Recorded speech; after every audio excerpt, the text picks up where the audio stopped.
Mizo mei che in sui khompol Maubuang branch Golden Jubilee kheng theya pathian hruai na indong hi kalom pui chewa chuti rualin MHEP te mi te chan pui tura thei patop chwa mala apar zvul zel turin helung phum hi voina hian lop takin ka honge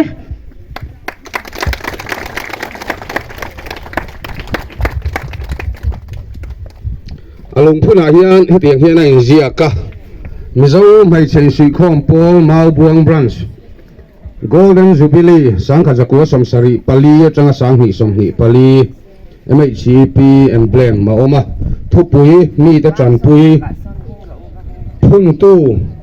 MHEP Maubuang branch tinia phun ni niru khasari sanghi somhi pali ti inziak bok ani tikhan mun kan kiang setanga Maubuang branch MHEP te siktui thiang lam ilo en hawang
มีปุ้ยกันฉุกทางอ่ะ